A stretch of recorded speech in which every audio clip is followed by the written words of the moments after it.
Greetings, everyone, and welcome to our second week of WMEA's 6th Annual Conference and our 7th presentation. I'm Natalie Sarrazin, Executive Director of WMEA, and I welcome you on behalf of the organization. Before we begin today, I'd like to thank the incredible work done by our President, Ritesh Kolkar, Secretary Rupika Bhatia, and the hard work of our social media team led by Amit Raj Kashyap, including Ashish Kerketa, Jasper Levy, Pam Kashak, Vaibhav Singh, Purvi Sharma, and our editor, Priya Chaturvedi. I'd also like to give a special thanks to our immediate past president, Anjali Mata, for all of her hard work and dedication to the organization. We hope you've been joining us this time, and we have one more presentation tomorrow.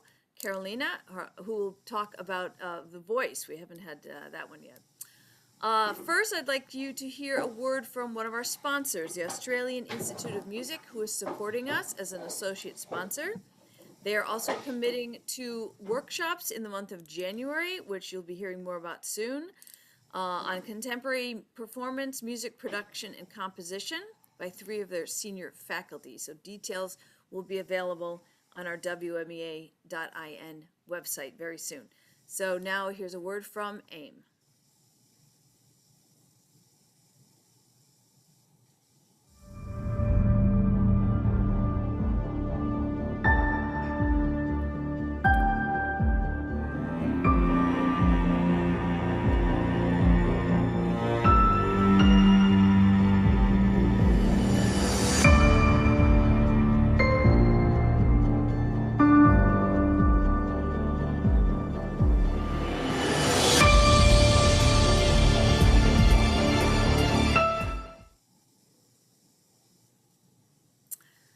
And as you know, we are affiliated with NAFME, the National Organization for Music Education in the U.S., and we have a word now from Denise Odegaard, who was the first president of NAFME, who worked out the agreement between NAFME and WMEA, and now we have a word from her welcoming you to the conference.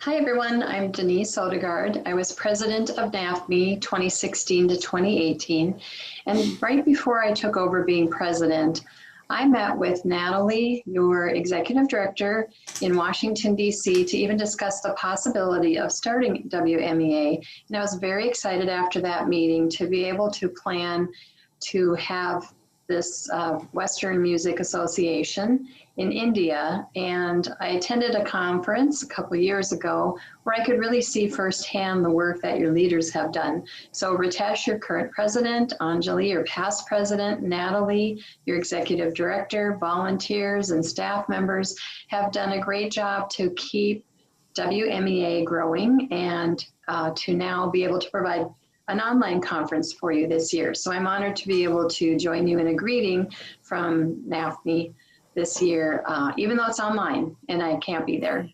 So professional development is really important to people, especially when we're in a pandemic right now and you don't have the ability to meet in person, and continuing to grow as a music educator and strengthen your skills is always a great thing to do. Music is important for students and teachers in this pandemic time. It's a place to self-express, to be able to make music together and build community and to feel a part of something. This conference will be able to help you become a part of this community of learning and growing, and I'm excited for you to be able to spend some time together learning for that very reason. The pandemic, we know, has really changed things for us. Some people have lost jobs. Music education looks different across the world, and we hope that you are able to continue to grow music education in India, even though there might be some restrictions on how music education is taught or how the programs are offered. I wish you the best in the rest of your school year, to be safe and to be able to connect with each other as teachers and to connect with your students, to share the beauty of music and the importance that that brings to our world. I also want to encourage you to invite others to become a part of WMEA and to enjoy what they have to offer for music educators. Sometimes we feel like we're in a world by ourselves doing our job, and this allows you to have that community and to build upon that.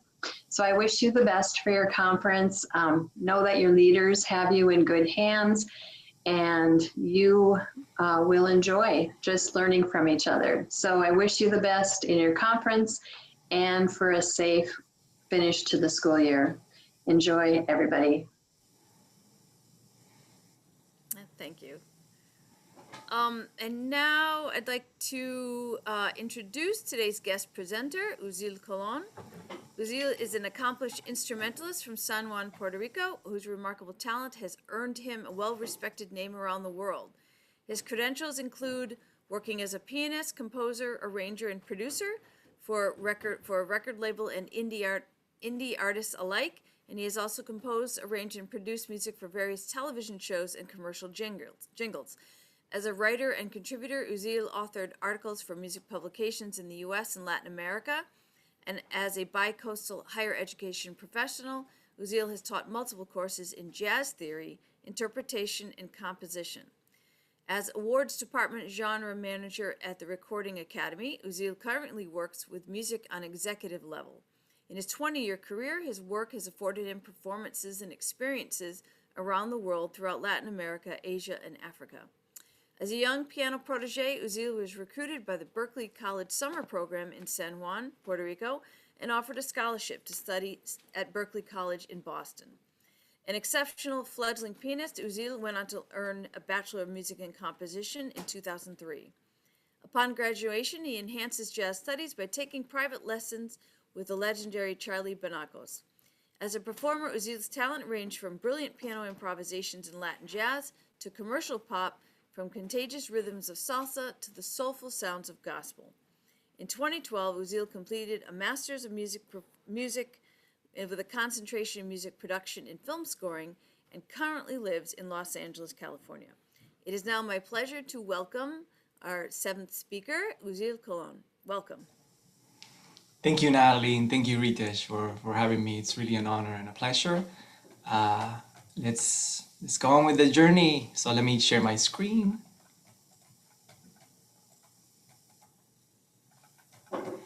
Perfect. So again, hi everyone. Hola. It's a pleasure, an honor to be here with you guys, and I just want to take you guys through a little journey through maybe Latin America, maybe a little bit of Africa, and hope that you enjoy. Hope that I am able to inspire you in some way or another.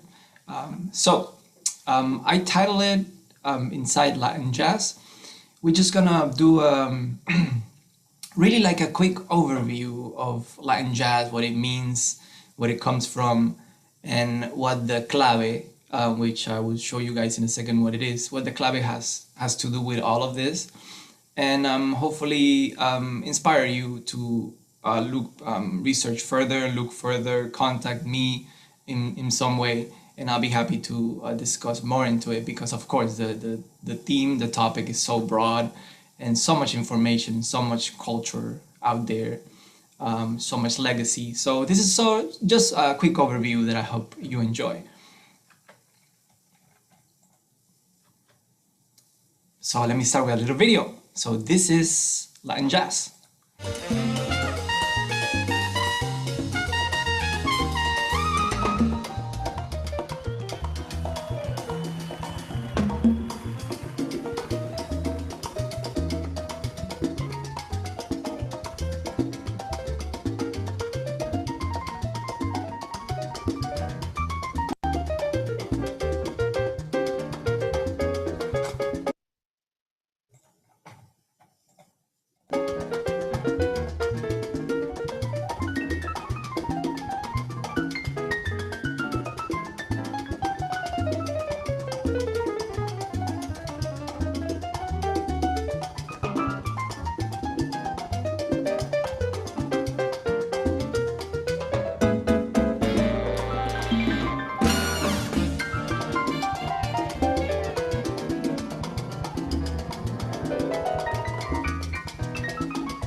So Latin jazz.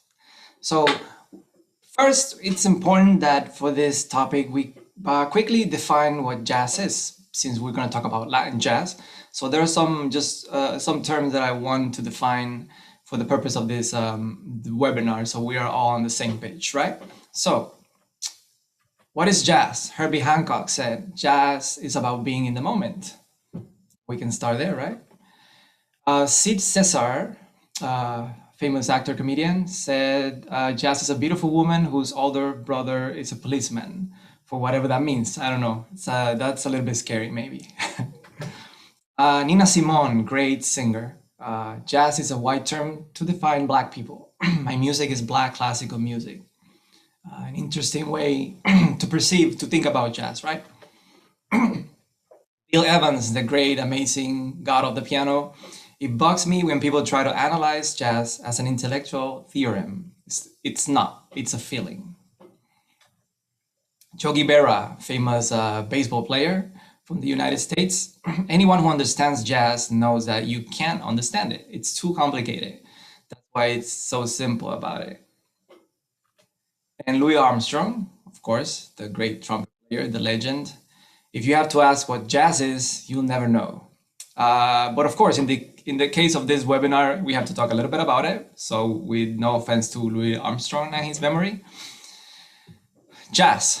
As a musical style, jazz sort of an umbrella where music from its origins, Dixieland, ragtime, swing, and blues, sort of started to form the idea of what jazz is. So a little bit to tune our ears to a little bit of what jazz is still and was around that era. Here is a little audio.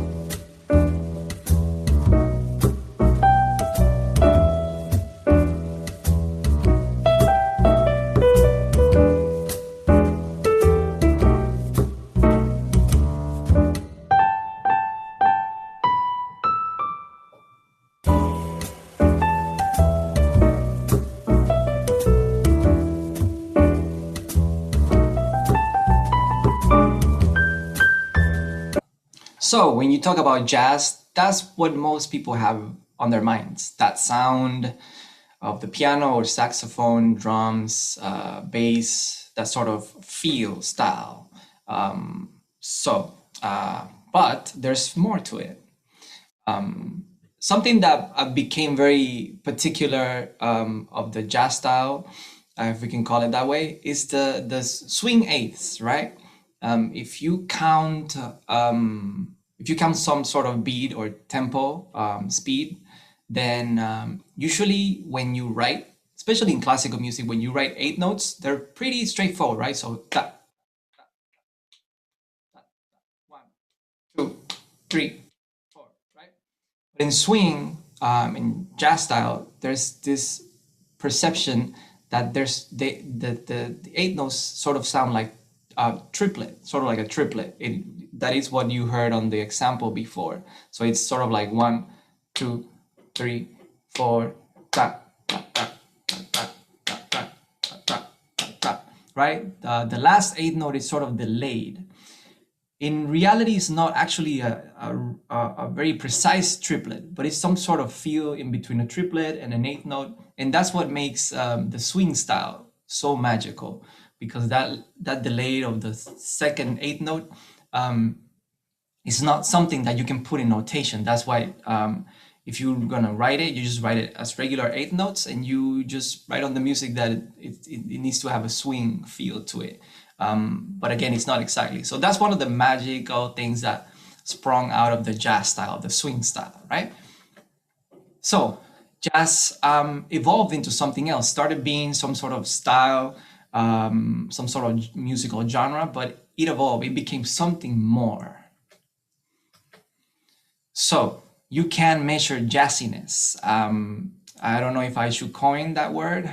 Maybe you like it, maybe not. But I want to refer to it as jazziness, right? Let's use that word to define the characteristics of jazz and how jazzy is a song or not, right? Because jazz became something more of even a philosophy, right? So let's talk a little bit about the characteristics about jazz, because as we heard before from the great musicians and people, really knowledgeable people, that we cannot actually define jazz. So let's talk about the characteristics of jazz that we can find in songs, right? So improvisation, something that more or less having a lot of improvisation, less improvisation, still people will refer to it as jazzy. Oh, that song is jazzy. So improvisation, it can be planned or it can be just right at the spot. Melodic expression, right? If it's a swing style, is the performer falling behind the beat? Is it rushing the beat? Is it right on the beat? So you have some leeway to play with the melodic expression. Harmonic content is another of the characteristics of jazz. Amount of notes, as far as the melody and as far as the chords, right? It's not like having really simple chords. You have chords with extensions, with tensions, with a lot of dissonance. So depending on the amount that you have, then, you know, the song can be jazzy, because you can have pop music, you can have commercial music that has really, really a more developed chord structure and progression, and then people will refer to it as jazzy, right? But it's not jazz. Rhythmic energy, right?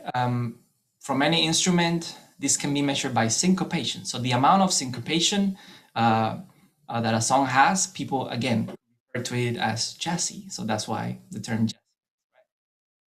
And then the interaction, you have the interaction between performers, between the actual previous ideas. And when you mix all of this, then people will refer to the song as, oh, it's a jazz song or it's a jazzy song, right? But again, it's really hard to pinpoint what jazz is, because it has become something more than a style, something more than blues, than swing, than Dixieland, which in the beginning it was. Jazz was referred to those styles, and to the purists of jazz, they will say, okay, this is jazz.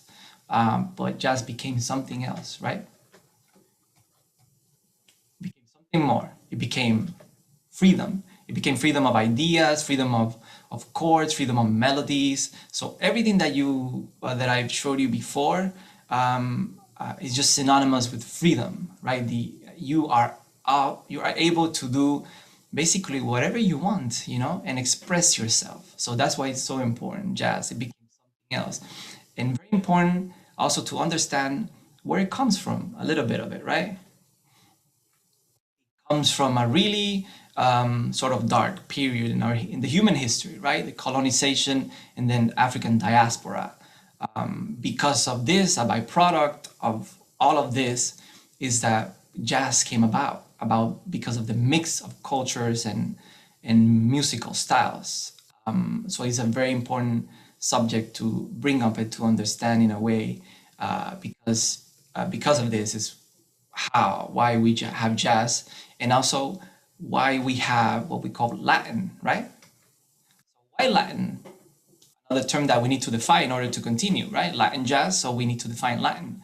So Latin, of course, as some of you know, most of you know, it's considered a dead language. If any of you speak Latin, please, you know, I would love to take lessons with you, because I have no idea how to pronounce or speak Latin, right? But it sounds kind of cool when you hear, you know, I don't know, all mass in Latin. Anyway, sounds interesting. It's a dead language, right? Nobody uses it to speak or to do commerce anymore. But it evolved. It evolved into what we call the Romance languages, right? And the Roman languages are French, Spanish, Romanian, Portuguese, and Italian. So that's what we actually, when we use Latin, we refer to. And so Latin America, so all these countries that you see here in yellow or orange, they speak one of the Romance language. So technically, is this Latin America? Well, maybe. It could be, it is not. So let's pinpoint a little bit further, right? Let's define the term a little bit more. This is sort of what we talk about when we refer to Latin America. Because America is the continent, and also Latin, because the Romance languages came from Latin America. But imagine if we call them Romance America. I don't know, maybe Latin America sounds a little bit more cool, not sure. Maybe Romance America. Maybe Romance American sounds kind of like a movie, I'm not sure. Maybe you can let me know after. So let's pinpoint even further, right? When we talk about Latin jazz, Latin music, all these countries have given into the term and into the music of the Latin America concept, right? But the what you know and what you saw in the video is more of a musical style that developed in the Caribbean, right? So then let's get a little bit into it. The Caribbean had a lot of influence in the beginnings of Latin jazz, and also Brazil. So those are the places we're going to focus a little bit more. And honing down into the Caribbean, we have the Caribbean islands, right? So we have a main important island, Cuba. So most of the Latin rhythms, we can call them Afro-Caribbean because they have an influence from Africa, and also what happened in Cuba, the mix of cultures in Cuba. So Afro-Cuban music is what really influenced the jazz scene, and it became Latin jazz. But I just want to pinpoint this little island here, Puerto Rico. That's where I'm from, just so that you know where it's at. And then, you know, it's also very important, and it had a lot to do with the development of music with the Puerto Rican diaspora into New York, and into the creation of Latin music, into salsa and all those things. So again, it's where I come from. So it's the greatest place in the world, of course, only next to India, of course, but you know, maybe a nice place to visit after all this pandemic. So Puerto Rico, there you go. Now the clave, let's define the clave. We define Latin briefly, right? Without getting too much into details, and what jazz is as the concept of jazz, the concept of freedom, the musical style, the chords, the harmonies. It's more of the idea of freedom, right? Latin, now we know why it's called Latin jazz. Mix of cultures after the diaspora, the colonization, and the mix with the indigenous people that lived in the Americas. Now the clave. Here we go. So this is the clave.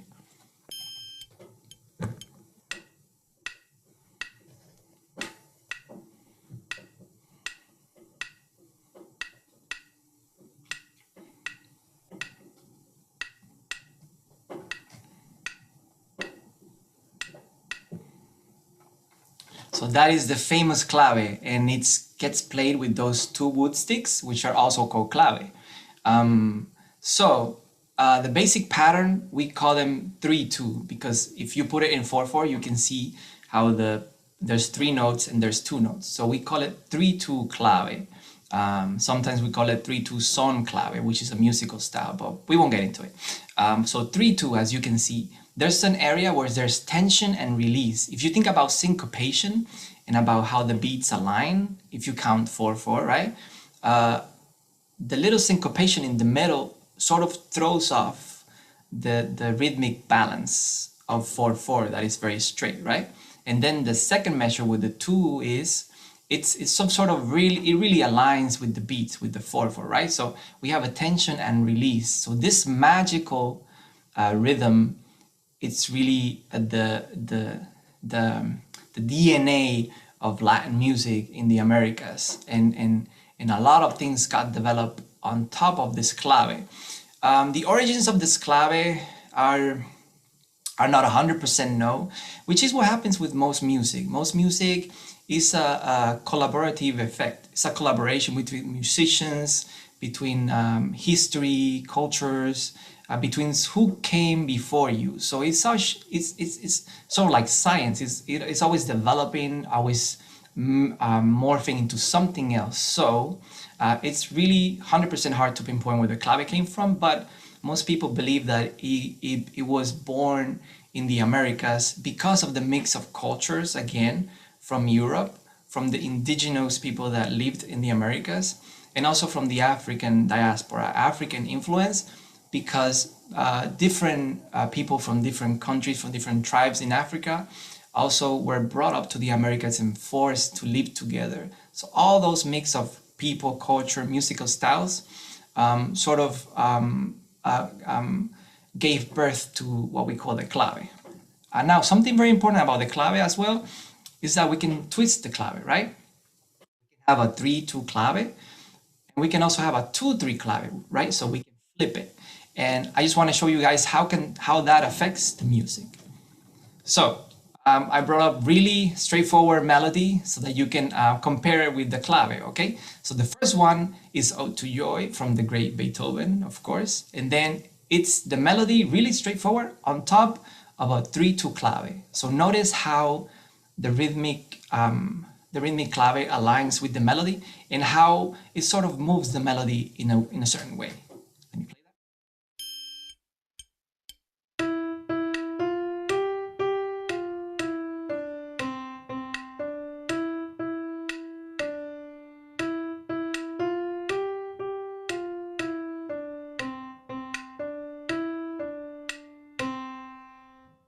Cool, so you heard the melody against the 3-2 clave. Now notice the melody, same melody, against the 2-3 clave. So we're flipping the clave.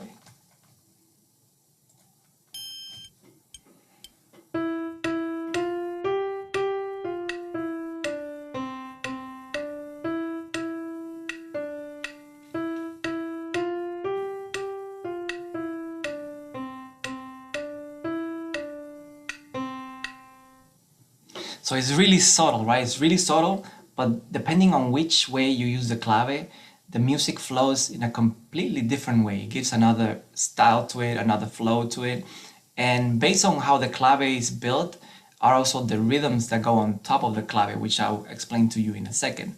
If you go into Latin music, the melodies and the chord structures are built around the clave to sort of align with the clave. I just decided to use this melody because it's really straightforward and you can really hear and feel how the clave, depending on the way you use it, it changes the melody and it gives direction to the melody in a different way. But of course, building a melody or in the Latin tradition, you will see how melodies are sort of aligned with the clave and they go really well with the clave and they don't sort of fight against it. So when you hear a Latin song or let's call it a salsa song, you can actually hear in the melody the clave sort of being sung with the melodies and with the horn lines and all that stuff. You can actually pinpoint the clave without actually hearing the clave. So it's very important to talk about the clave and where all these rhythmic styles came, right?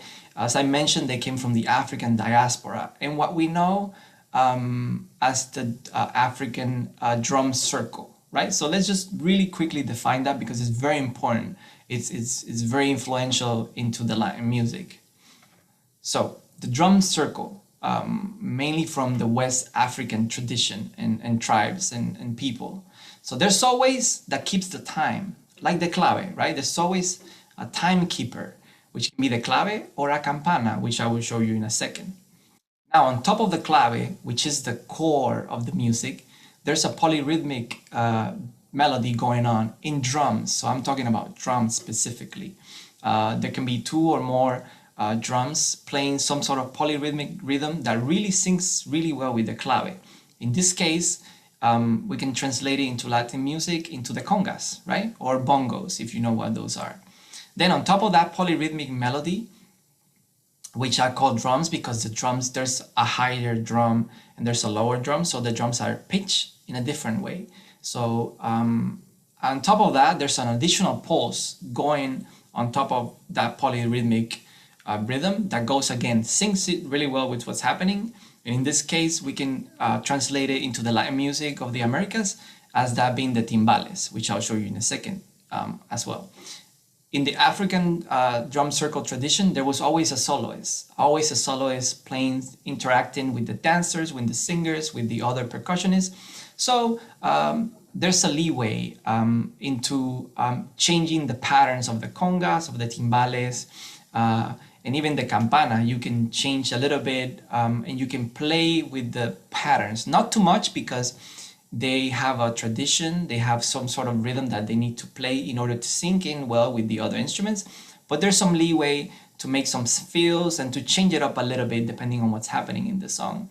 Again, in the drum circle, this was only allowed to a specific group or a specific person to be the soloist, right? The other percussionists would just stick to their pattern. But this sort of tradition is what merged into our Latin music and the interaction between the percussionists. There was always dancing, right? There was always dancing. Music was not separated from dancing or singing or culture. Everything was together, part of the African tradition. So in the dancing, we can, I don't know if you've taken any salsa lessons. They're great, dancing lessons. So there's some dancing always. So all this music goes together with dancing, right?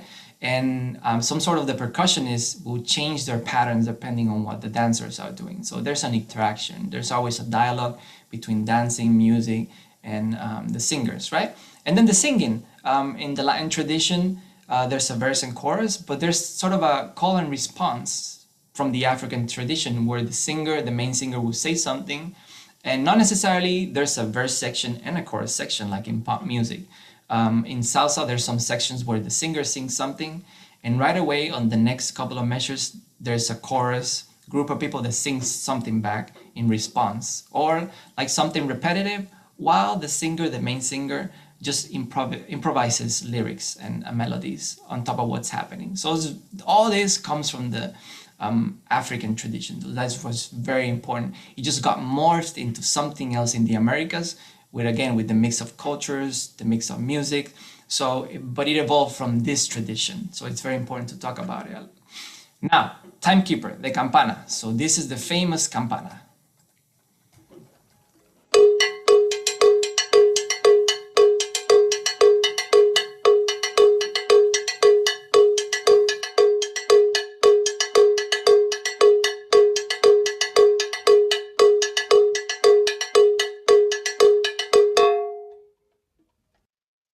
Thank you virtually to my great friend Jorge Najarro. He helped me out with the videos and the percussion.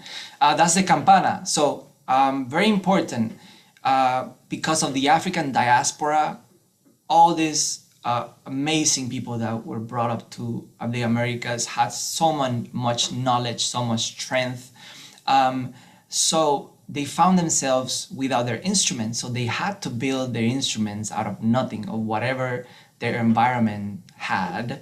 And again, the campana, now you can see a really, really pretty built campana specifically to play into the Latin music, but the campanas came from actually they're called cowbells because they came from the cow, the campanas that the cows had. So they will, of course, take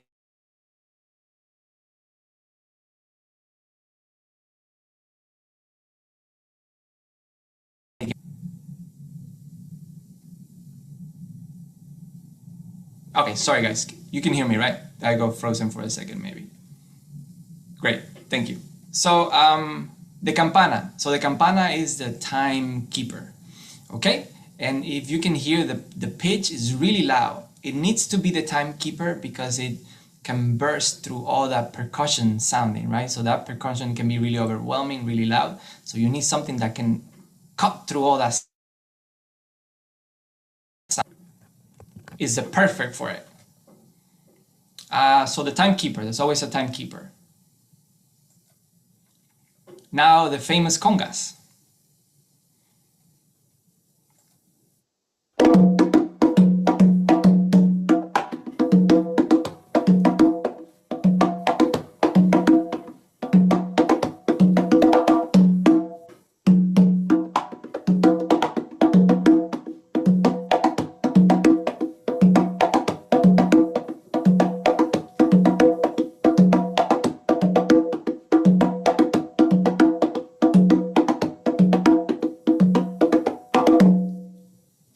So as you can see, the congas, there's a low pitch conga, a high pitch conga, and there's a pattern that's going on, right? And the musician can improvise a little bit, can change the pattern a little bit, but it's mostly a steady pattern.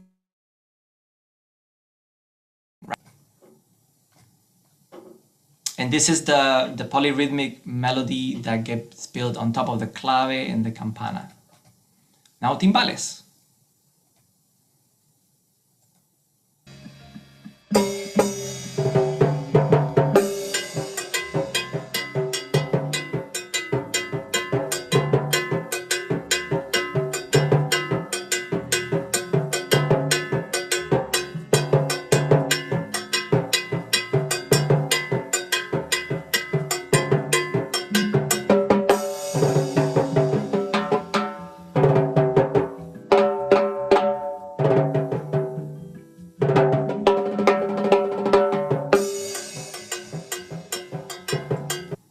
So as you can see, the timbales as well has some sort of drums that are pitched. It has cymbals, it has campanas.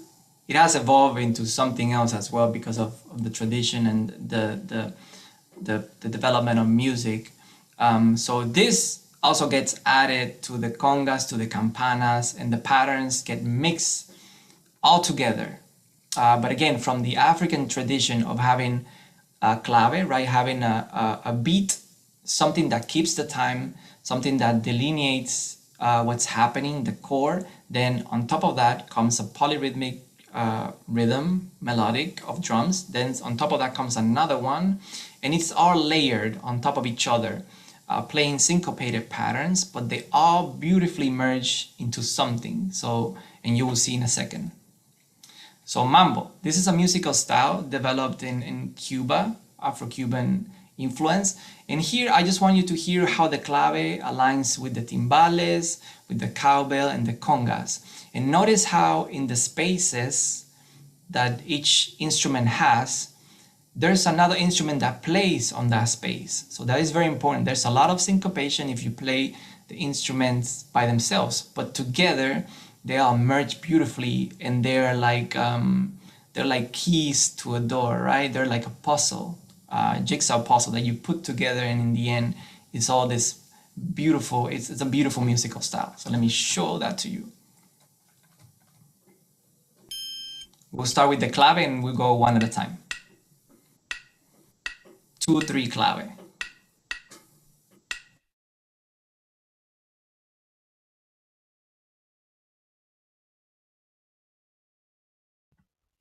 Oops, I think it dropped out.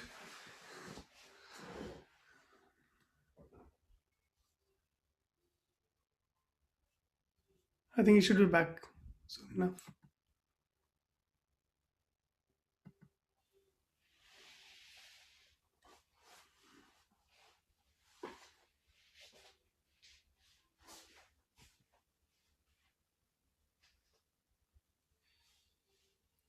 How's everybody doing? This happened with you the other day. Your internet disconnected. I was wondering, like, there are no I power know, cuts in US. Like, how do you do that? Like, I know. Oh my God, I'm enjoying I wanted to hear the mambo. I was just yeah, I know. It's like it's almost like a end of an episode of a soap opera. Like, yeah, yeah, right, yeah, just cliffhanger. leave you at that moment, like, wanting more. Just wait for a bit. I think he'll be back. I love his I love his maps and slides. They're awesome.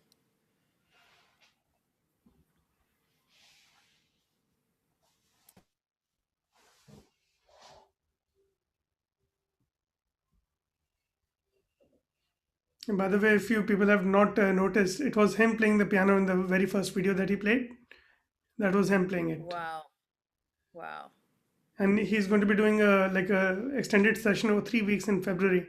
So all the pianists, please be ready to join in for that. Hi, There he welcome is. back.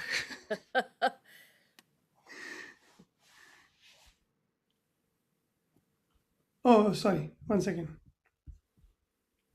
1 minute. 1 minute. I'll need to make you the co-host. Wow.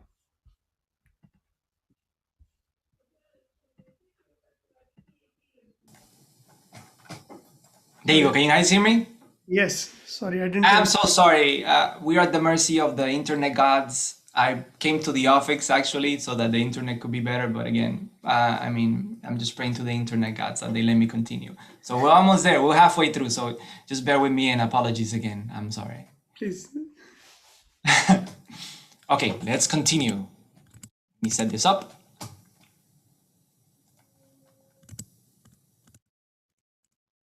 Okay, perfect. Let's continue with the journey of Latin jazz. Here we go. Okay, and internet gods, be with us, please. Okay, so mambo again. Listen to each instrument's gonna start on their own, and then they're gonna merge together. So I just wanted to pay attention to that.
So there you go. You see how they beautifully merge and go together in the spaces where some of them are not playing, the other one comes in, and they actually meet at certain places. So it just makes a beautiful collage of rhythms just working together around the clave. So let's continue. So now we're going to introduce the piano, right? And the role of the piano. The piano, of course, is a Western instrument, but it was brought up into the Latin style. By tradition, the piano plays what the tres, right? In Spanish is it's the number 3, tres. It's the Cuban tres. It's this guitar that was tuned into what you see here. It was tuned actually in triads. So some of the strings were octaves, but in together they just made a C major triad. And this was the instrument who created the montuno, which I also like. That was the password for today. It was very, very, very nice. So, and I'll tell you what the montuno is. So the montuno evolved from this pattern, this triadic pattern from the guitar-like tres. And it's because it had 3 pairs of strings. That's why it was called tres, the number 3 in Spanish. And so the piano mimics what the guitar was doing. Of course, when you put this guitar with a lot of percussion, a lot of instruments, then the piano has a little bit more power over it. So the piano started being used, and it started being used playing with 2 hands. So the similar pattern, but with 2 hands to make it bigger so that it can compete with the percussion that's going on, right? So that's where the piano pattern comes from, the guitar-like, and we call it montuno, right? Montuno, which it's a great word to know, montuno, and to practice and say it. It just has a magical ring, right? So that is the piano pattern for the Latin style, montuno. And the tumbao, another great word to know, tumbao, such a great word, right? So this guy right here, Israel Lopez Cachao, sort of defined what the bass was going to play. And if you can see, he actually has a counter bass, a classical music bass. And as explained before, all this mix of cultures and music, all these Western instruments were brought out into the Americas, and we were used in different ways. So the first bass lines came from the classical bass, right? And this guy right here sort of defined how the patterns were going to be. Of course, again, like I said in the beginning, it's something that develops throughout the years, and a lot of musicians contribute to it. But this guy right here is very, very iconic into what the bass would sound like from here on after him. So he sort of defined the style of the bass playing in the Latin styles, right? So let's listen to what we listened before, but now with the montuno and tumbao. And even saying those words already make the music even have more Latin swing, right? So here we go.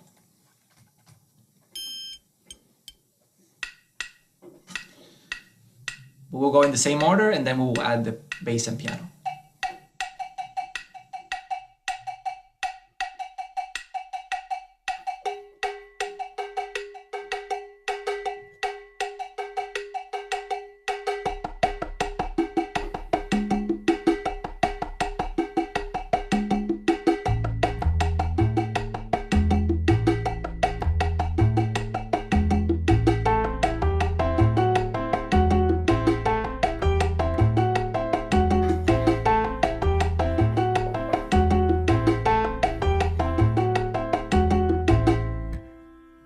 Cool. So then you start adding to the percussion all these Western instruments, and magical things start happening. Again, notice how there's a lot of syncopation going on, but still everything aligns together, everything plays with each other, and in the end, everything just merges beautifully and creates a musical style. We won't get into how to build the tumbao and montuno. There's some specific about as far as how to play the piano pattern and the bass pattern. So we won't get into it because of time, but you can sort of quickly see how they align and how they have their own syncopation. So more jazz.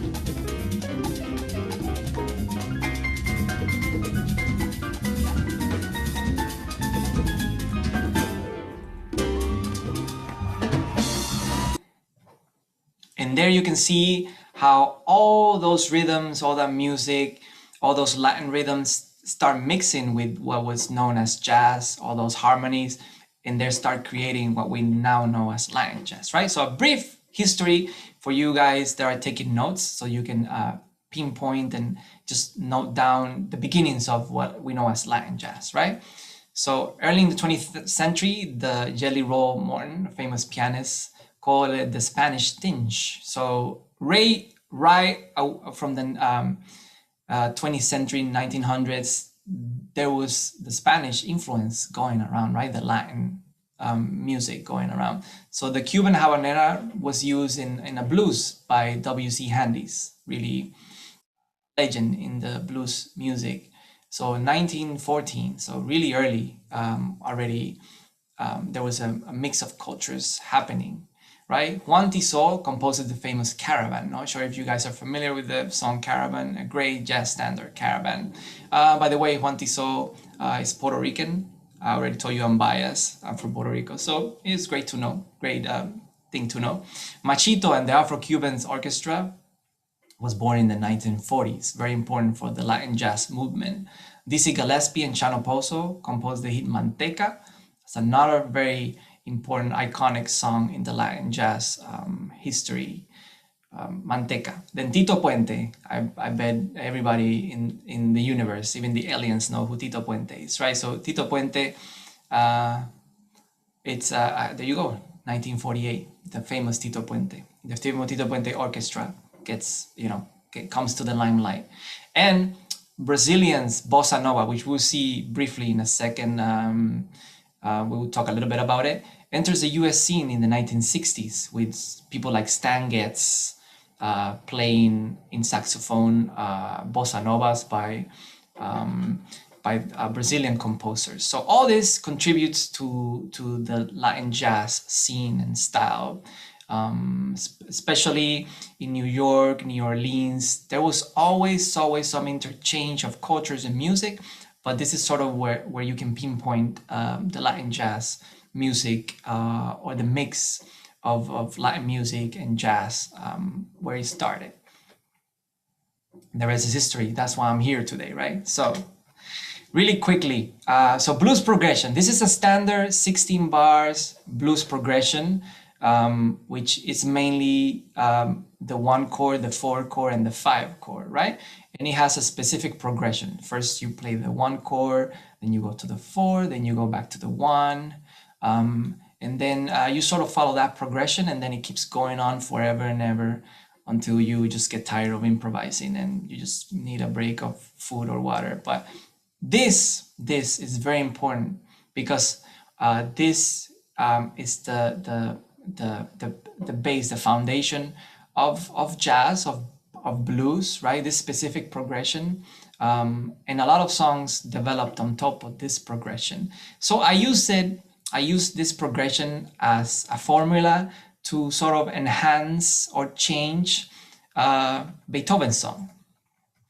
So I'm just showing you how something from Latin America is morphed into jazz and then into the Latin, what we are calling Latin jazz, right?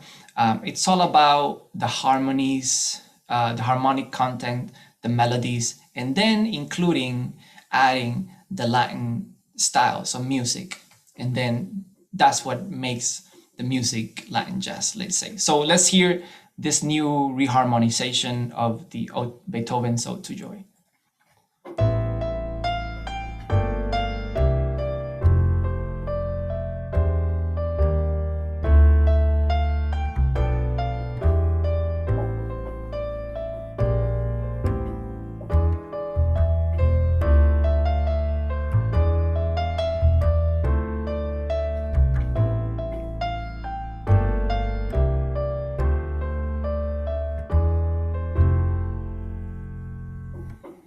So there you go, a little reharmonization of Beethoven with Beethoven's permission. I actually talked to him and he was okay with this, so don't get mad at me. Beethoven is good, so he approved. So we added the complex harmony, right? a more enhanced harmony with tensions, with a different progression to the song. So that's what we're using from the jazz idiom or concept, right? A more complex harmonic progression and content, right? To a already existing melody. So we have that. So that's adding a little bit of the jazziness that we talked before, right? Now we have that progression. Now let's add that mambo rhythm and stuff that you heard before. Then we make it more of a Latin jazz.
Of course, to go together with the password of today's webinar, I had to add a montuno there so that you can hear it.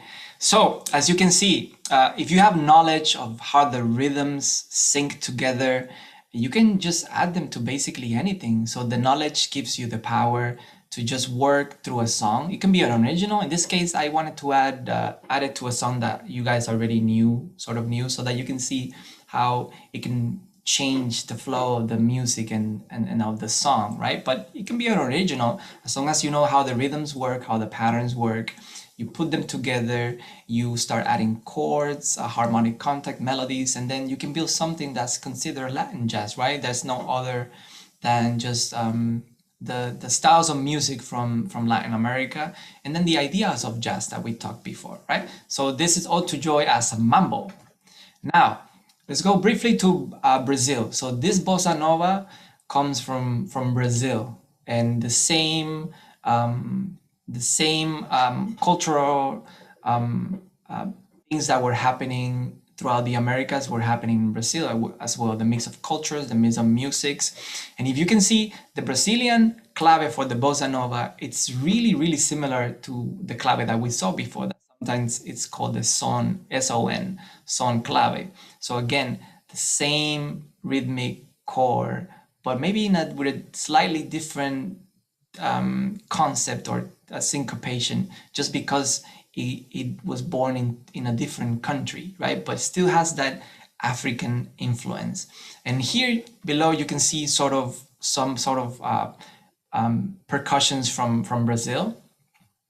Surdo, the tamborin, the ganza, which is like a shaker, tambourine, and there's a drum.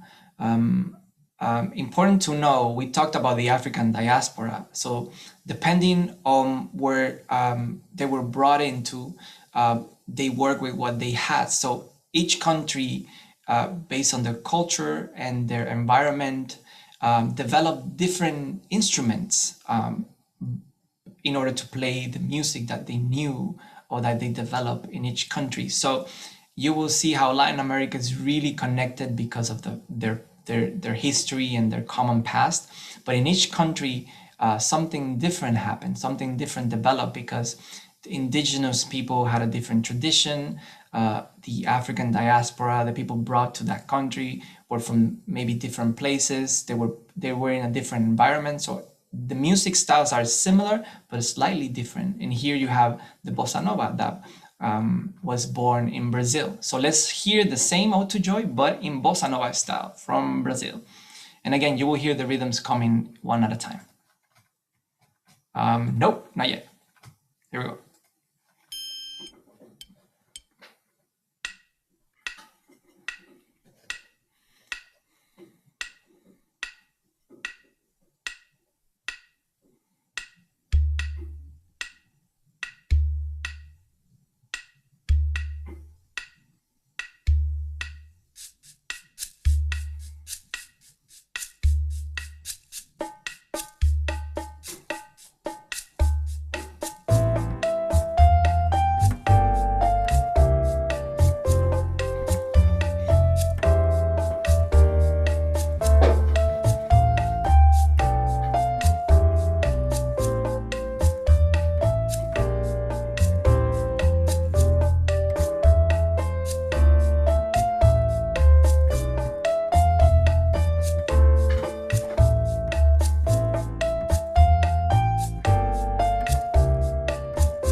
So there you go. You have Ode to Joy with Beethoven's permission, of course. I already have it.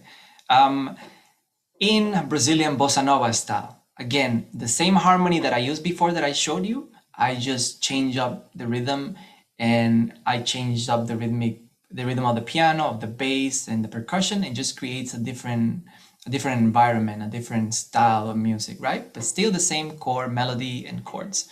Now let's listen to it in another style of music, the Afro-Cuban 6/8, which is one of my favorite rhythms, because there's a lot of duality. There's a lot of let's 2 against 3, right? So like if you count in 3, then there's a 2 against that 3. So like having a 2 8 notes going against a triplet. So there's a lot of that going on in Latin music that comes from the African tradition.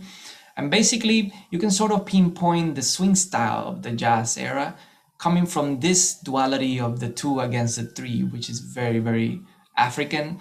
But interestingly, you also find that rhythm in the Americas and throughout the world. It's something very, very, very part of the human experience in life and culture, right? Because you can also find that rhythm in the indigenous people of the Americas, the 2 against 3. So let's listen Ode to Joy in the Afro-Cuban 6/8.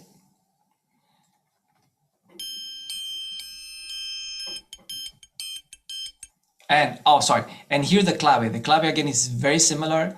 It's actually the same clave, but just in the 6/8 style. So again, the rhythmic core is the clave. That's why the webinar is called the clave in Latin jazz. So let me start again. Here we go.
So here you go, a very important style of music. So basically, when you think about Latin jazz and about Latin music, you're mostly thinking about Afro-Caribbean rhythms like the mambo that we heard before, then the Brazilian bossa nova, and this Afro 6/8. These rhythms really, really influence the jazz scene and the Latin jazz scene. Of course, there's others, but I wanted to show you the main ones that when you hear about Latin jazz, you think about this music. These are the musical styles that you think about when you hear about Latin jazz. Now, having said that, Latin America is a whole universe. All these musical styles are part of the Americas, right? And nowadays, jazz or Latin jazz has evolved into something else. It's everywhere because of technology, because of the information out there. And there's a lot of great musicians just building music with their folkloric styles from their country, but with a hint of jazz. So jazz can be morphed into any of these styles of music, and basically you can call it Latin jazz. So Latin jazz is a whole universe that we can not only enclose anymore and say, hey, this is our Latin jazz is ours. No, it's of the world, and all these rhythms are out there for you to explore and to play with, right? So this information is for you out there, right? The Latin rhythms don't belong to us. They become part of the world, and they're a lot of fun. And as long as you understand what's happening, how the syncopation works, then you can do many beautiful things with the rhythms and with the tradition. It's out there for you to explore and for you to enrich your own music, or if you wanna have fun and arrange other types of music, it's all there for you. So I hope you've enjoyed the talk, and if you have any questions, please feel free to come forth. But anyway, the idea was to maybe inspire you to dig more into this beautiful music, beautiful rhythms, and to make them your own and to explore with them and not to be afraid. As long as you know how the syncopation works, then you can talk to Beethoven as well and change up his music if you like. Well, thank you again. Thank you, Uziel. It's absolutely amazing. Like, we know that we are a speck on a planet and the planet is a speck in the universe. We feel like a speck in the world of music today because there's so much out there. And even after years of learning, we didn't have all this information at all. I think this was a wonderful introduction to Latin jazz. I don't think any presenter in this world could have done a better job with this. It's absolutely amazing. Thank you so much. Thank you. If you may stop sharing the presentation, then we can. Yes, of course. Yeah. So I have certain questions from our people. Like we have panpipes. Are there some instruments native to Puerto Rico from like the pre-African influence? Any influences from them in the music? Yes, definitely. And not to plug myself in, but if you go to my YouTube channel, I actually took the Ghostbusters theme. I like to take themes, as you can see, and change them up a little bit and make them into the Latin style, and it has some crazy chords to it. So I actually took the Ghostbusters theme and I jazzed it up a little bit, and I actually included rhythms from my country. So in Puerto Rico, basically, we had the same influence from the rest of Latin America. We still have the pianos. We have different types of guitar, right? So we have one, instead of calling tres, which is 3, we call it cuatro, which is 4. So it's a similar guitar that is, the strings are paired in octaves, different tuning, different sound, but it's the same idea of instruments being influenced by the Western guitar that was brought up into the Americas. So we have our own guitars, different sizes of them, and we have our own rhythms. The 2 main rhythms that we have are called bomba, which in English is bomb, but it's not a bomb, it's just a rhythm, bomba, and plena. Those are the 2 main rhythms, and you can see them used in my experiment with Ghostbusters. Plena is played with hand drums, and the bomba is big barrels built of back in the day from beer barrels, and then they will put cow skin on top of them, and they build all these big congas, if you can say, and there's a specific rhythm, it's called bomba. As far as instruments, they're basically very similar to what's brought up, but just I would say we have our own guitars, smaller, and then those rhythms they grew up in Puerto Rico basically, and you can see them on the song if you're interested. Yeah. So you spoke about the 16-bar blues. We typically have heard of 12-bar blues. That's the standard blues that we play, at least in India.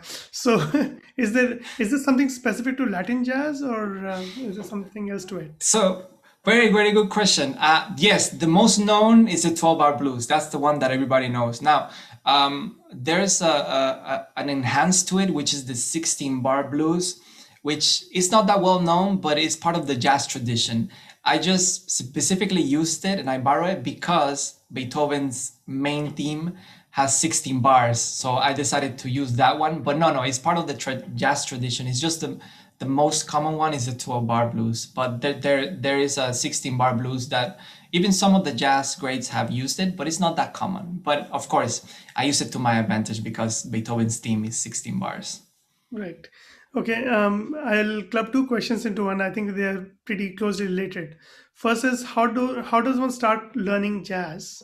And second is, could you please recommend a listening list that we can start listening to Latin jazz with in particular? I'll be happy to mail this to our participants today.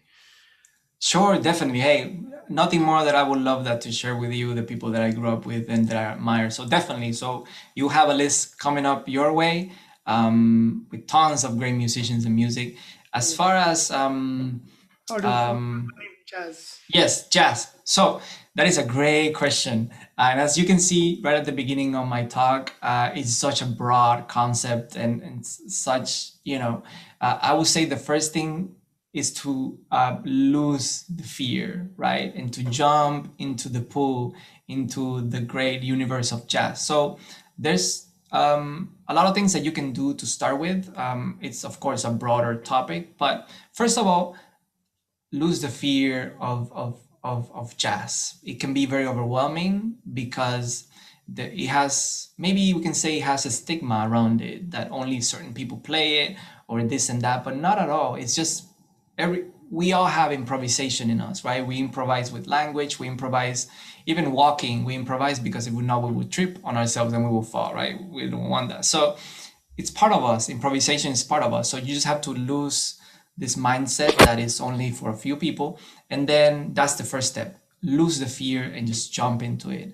And furthermore, I can also send a list to books that I recommend because there's some patterns, because technique wise, you will need to be some sort of proficient in your instrument in order to play the lines, in order to be able to express yourself freely and express your ideas, because that's the most important thing of jazz, that is a music of the moment. It's a music that you have to be able to think about something and right away go for it and be able to play it in your instrument. So there's some sort of technique ability that you need to possess. So there's a lot of exercise out there to help you with scale wise, arpeggio wise. And then after that, there's some harmonic knowledge that you need to know, basic harmonic knowledge.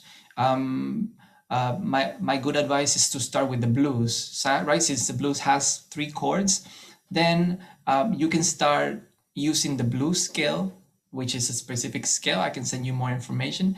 And then arpeggios, right? And then using those things, you can just start making melodies on top of the blues. A really, really useful resource that a lot of people don't know is that if you go to YouTube and you type blues progressions, if you are not able to build your own tracks, YouTube has a lot of play along, right? It has a lot of bass, drums, and piano backing tracks, and you can play on top of them. So it's a really useful tool. If you go to YouTube, just put that and just start playing simple melodies with whatever instrument or singing on top of them.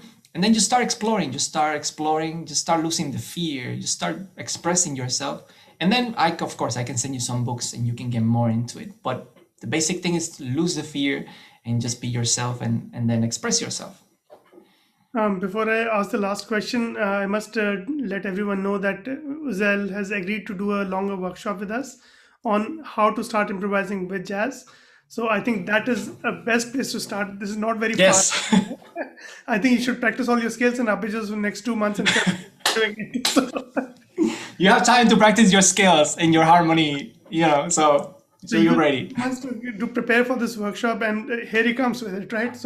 So this is already listed on our website, and the pricing and everything will be listed very soon. So you should be able to join it. We're just trying to see how we can subsidize the cost so more and more people are able to join. But the seats are going to be limited to 30 people. So please, whenever you will get an email from us as soon as we open it up. So please do book your seats in advance for it. Lastly, like what things to consider when a classical pianist tries to switch over to jazz, or do classical along with jazz? Like, how do we do this? Great question. And I don't know if you can hear in my playing, but I was classically trained for about 10 years. And as you can see, my obsession with Beethoven is real. Beethoven is still the greatest, and I can love all kinds of music. I do love all kinds of music, my Latin music that I grew up with. I love all the jazz masters. But to me, Beethoven is the greatest, right? So you can see I grew up with the classical background and history and technique. Classical music helps you a lot. And I like to say that music it's one. There's music. Humans like to put things into boxes, into genres and things, but music is just one music. And even the greats, if you read about their history, they used to improvise. Bach was the greatest improviser. Beethoven, Chopin, they were masters of improvisation. Along the way, somehow it got lost, right? But one thing that you have on your favor is technique. If you study Classically, you have the technique, which is very important in order to be able to flow in jazz and to be able to perform what you want, your idea. So that technique is very important. And the classical tradition of technique is the utmost importance. Classical music nowadays tends to box you into what's written on the music, right? Just know that you have all that you need. You have the technique. You already play all those scales day and night. So you have the skills, you have the arpeggios, you have what you need to improvise. It's just that now you have to look beyond the page, outside of the page. And all those ideas, all that music that you have practiced for so long playing classical music, they're there in your head. So now you just have to take them out, but putting the page, the music page, the sheet music aside.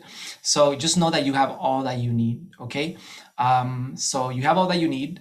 Of course, I can help you with my workshop, but on your own, just start listening to jazz. Start listening to jazz, because more jazz started as being something of an oral tradition, something that was transmitted by having a mentor, by listening, by going to listen to music and emulating your mentor. So just go. I mean, what a great time to live in. Sadly, we're all home because of the pandemic, but we have technology, right? We have YouTube, we have all the streaming sites that we can access. Just put jazz playlist and let it play day and night, and listen to a lot of jazz. And really quickly, without getting into too many details, of course, you can attend my workshop. It will be for all instruments. I'm a pianist, but it won't be only for piano. It will be for all instruments. But when you hear the music, if you hear a single line that you like, maybe 2 notes, 3 notes, 4 notes, that line that you heard on that music, just play it on your instrument. Just one line, not much, not the whole solo. Just one little melody that you heard, just play it, just learn it. Get it. Then if you hear another line, just get it from another song. So you start compiling little lines from different songs, right? And write that down, learn them, write them down. Just 3-4 notes, melodies, and then by little, you're gonna see that you start building vocabulary, because the jazz style is a language. So it's something that we have to become fluent in time, right? You have to know the ABCs, and then you start talking. But it's only a matter of freeing yourself from thinking that you're inside this box, actually looking outside the box, and then starting to talk. In the beginning, if you all have seen babies, they start blah, blah, blah, blah, blah, blah, but they're not afraid. They're not afraid to fall. They're not afraid to bump their head. They're not afraid to say things backwards, because they're just exploring. So you have to have a child's mind. You have to explore. You have to open up and not be afraid. And then I promise you'll get there. I promise you get there. And you'll be happy with yourself and with your playing. I think that's the most encouraging philosophy I've heard about starting. That is so amazing. Natalie, you're welcome to say the last few words. Okay. That was really amazing. Thank you so much. Thank you. Very guys. clear, and I loved your maps. Where'd you get those maps? They're so good. Really excellent, and I can't thank you enough. And I'm looking forward to your workshop now. So I'll be the first one signing up. This is going to be great. So thank you again, and I'm looking forward to getting your listening list. That'll be great. We'll put it up on our website and send it out. Definitely. And well, thank you all again, everyone, for joining us. And we hope you'll see you tomorrow. And we hope you'll sign up for all of our upcoming workshop events with great presenters like this one. All right. Thank you, everybody. Take care. Thank you so much. Adios. Thank you. Adios. Bye.